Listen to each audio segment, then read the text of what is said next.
இறுதிக்கட்ட பிரச்சாரத்திலாவது உங்கள் கலந்து கொள்ள வேண்டும் என்று இங்கே வந்திருக்கின்றேன். அதை இங்கே பார்க்கின்ற பொழுது தேன்மொழி அவர்களுக்கு ஓட்டு கேட்டு வந்த வாக்குகள் கேட்டு இங்கே நான் வந்திருப்பதை போல உணரவில்லை.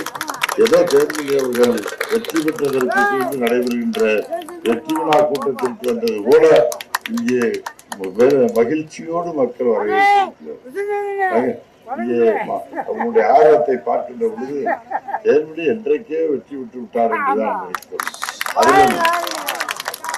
இதற்கு முன்பு அவர் இங்கே போட்டியிட்ட தேர்தலில் வென்ற வாக்கு வித்தியாசத்தை விட நான் நினைக்கிறேன் இந்த முறை கூடுதல் வாக்கு இதுவரை பெறாத கூடுதல் வாக்கு வித்தியாசத்துல அவர் வெற்றி பெறுவார் என்று நான் நம்புகிறேன்.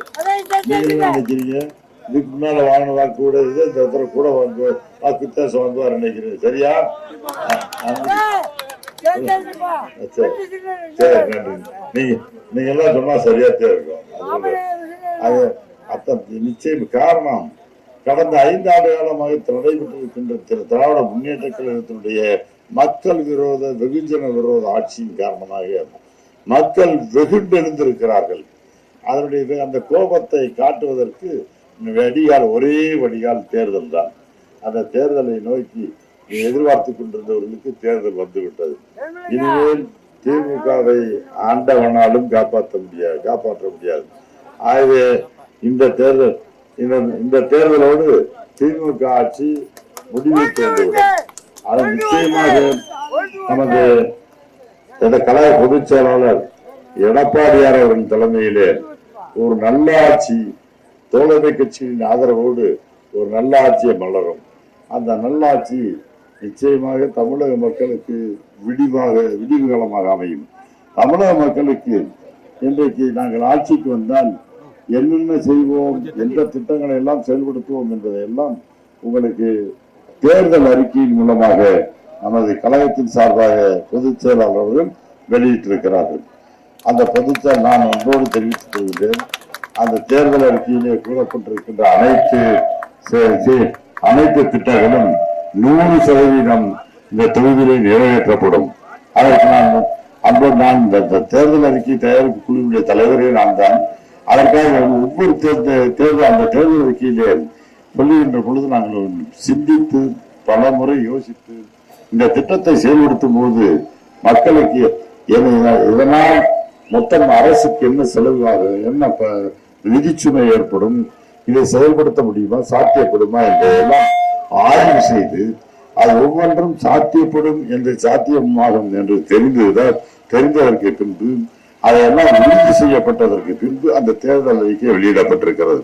அந்த தேர்தல் அறிக்கையிலே குறிப்பிடப்பட்டிருந்த அனைத்து கோரிக்கைகளையும் நிச்சயமாக நமது அரசு எடப்பாடியார் தலைமையிலே அமையவிருக்கின்ற அந்த அரசு அனைத்தையும் நிறைவேற்றும் என்பதை தெரிவித்துக் கொள்கிறேன்.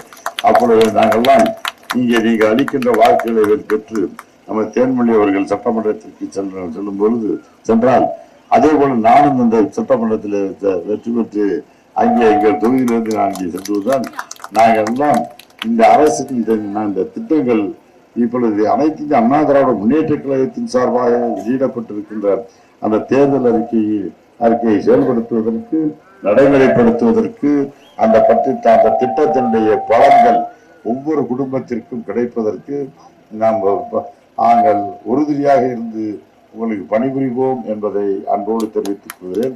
அவரும் அன்பு சகோதரி நமது தேன்மொழி அவர்களும் உங்களுடைய குடும்பத்தில் இருக்கின்ற உங்க இல்லத்திலே ஒரு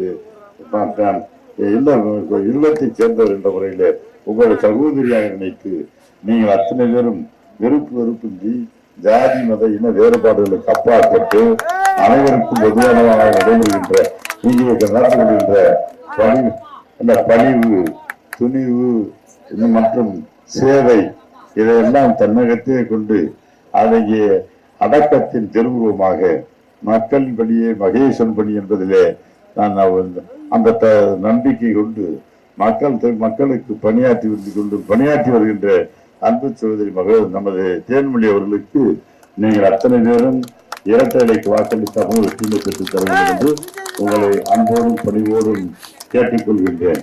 நேரத்தின் அருமை கருதி உங்கள் மத்தியிலிருந்து மறவாதி இரட்டை இலை இந்த இரட்டை இலை சின்னம் வெற்றியின் சின்னம் இரட்டை இலை, அம்மாவின் சின்னம் இரட்டை இலை, புரட்சி தலைவர் எம்ஜிஆர் என்ற சின்னம் இரட்டை இலை. அந்த புனித சின்னத்துல நமது நீங்க அத்தனை பேரும் இரட்டை இலைக்கு வாக்களிக்காமல் வெற்றியை பெற்றுத் தர வேண்டும் என்று உங்களை அன்போடு கேட்டுக்கொள்கிறேன். அதன் மூலமாக தமிழகத்தில் நல்லாட்சி நிலைந்திட நீங்கள் உதவிட வேண்டும். அதே போல இங்கே சட்டம் ஒழுங்கு இந்த ஆட்சியிலே சீர்குலைந்திருக்கின்ற மக்களுடைய வாழ்வாதாரம் பாதிக்கப்பட்டிருக்கின்ற சட்டம் ஒழுங்கு பிரச்சனைக்கெல்லாம் இங்கே தீர்வு கண்டு சட்டத்தின் ஆட்சியை, நியாயத்தின் ஆட்சியை, தர்மத்தின் ஆட்சியை அருமை எடப்பாடியார் தலைமையிலே நடத்துவோம். இந்த ஒரு மாநில அரசு எப்படி நடத்த வேண்டும் என்பதற்கு உதாரணமாக அந்த அரசு அமையும் என்பதையும் தெரிவித்து, ஒரு அரசு எப்படி நடத்தக்கூடாது என்பதற்கு உதாரணம் ஸ்டாலின் அரசு. அதே போல ஒரு அரசு எப்படி நடத்த வேண்டும் என்பதற்கு உதாரணம் நமது எடப்பாடியார் கிடந்த அரசு. ஆகவே இந்த வருங்காலத்திலும் தமிழகத்தில் ஒரு நல்லாட்சி நடந்திட அனைவரும் நீங்கள் இரட்டை இலைக்கு வாக்களித்து அவங்க வெற்றியை பெற்றுத்தார்கள் என்று அன்போடு பணிவோடும் நீங்க கேட்டு அனைவருக்கும் நன்றி கூறி விடைபெறுகிறேன். நன்றி, வணக்கம். செய்திகளை உடனுக்குடன் தெரிந்து கொள்ள நமது அம்மா இணையதள தொலைக்காட்சியை சப்ஸ்கிரைப் செய்து அருகில் உள்ள பெல் ஐகான்